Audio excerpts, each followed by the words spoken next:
السلام علیکم ورحمۃ اللہ وبرکاتہ۔ الحمد للہ وکفی والصلاة والسلام علی من لا نبی بعد، اما بعد فاعوذ باللہ السمیع العلیم من الشیطان الرجیم من ہمزہ ونفخہ ونفثہ، بسم اللہ الرحمن الرحیم۔ ومن یتق اللہ یجعل لہ من امرہ یسرا۔ اللہ تبارک و تعالی قرآن مجید فرقان حمید میں فرماتے ہیں، اور جو شخص اللہ تعالی سے ڈرے گا، اللہ تبارک و تعالی اس کے لیے آسانیاں پیدا کر دے گا۔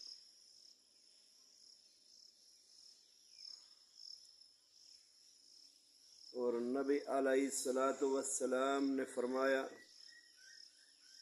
جو شخص کسی کے لیے آسانی پیدا کرتا ہے، کسی کی مدد کرتا ہے اس کی مشکل میں، اللہ تبارک و تعالی اس کے کاموں میں مشغول ہو جاتے ہیں، اس کے لیے آسانیاں پیدا کرتے ہیں۔ تو سب سے پہلا کام جو میں نے اور آپ نے کرنا ہے وہ ہے اللہ تبارک و تعالی سے ڈرنا، اللہ کا خوف اپنے دل میں رکھنا، اللہ تبارک و تعالی کی ذات کو اپنے سامنے دیکھنا، جاننا، سوچنا، اور اس فکر میں رہنا کہ اللہ میرے ساتھ ہے، واللہ معانا، اللہ میرے ساتھ ہے، میرے ہر کام میں مجھے اللہ تبارک و تعالی دیکھ رہے ہیں۔ جب میرا یہ گمان ہوگا، میرا یہ ظن ہوگا کہ میرا اللہ مجھے دیکھ رہا ہے، تو میں برائیوں سے بچوں گا، غیبتوں سے، چوری سے، اور دوسرے جتنے بھی لغویات ہیں ان سے بچ جاؤں گا، کیونکہ مجھے یہ فکر ہوگی کہ میرا مالک مجھے دیکھ رہا ہے، اور میں اس کی کسی بھی بات کی مخالفت کروں گا تو میری پکڑ ہو جائے گی، وہ مجھے سزا دے گا۔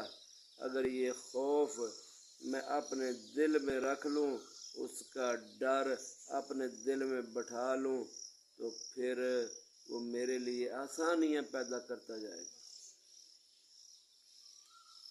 تو اللہ تعالیٰ اپنا خوف ہمارے دلوں میں بٹھائے رکھے، ہمیں اس بات کی فکر ہو کہ ہمارا اللہ ہمیں دیکھ رہا ہے، ہمارے ساتھ ہے، ہمارے اچھے کاموں پہ ہمارے ساتھ وہ نرمی کرے گا، اور ہمارے غلط کاموں سے، برائی والے کاموں کی وجہ سے ہماری پکڑ ہو جائے گی، ہمیں سزا دے گا۔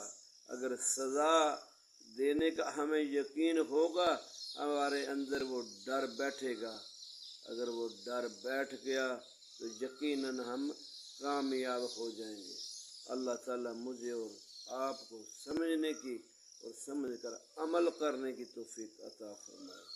السلام علیکم ورحمۃ اللہ وبرکاتہ۔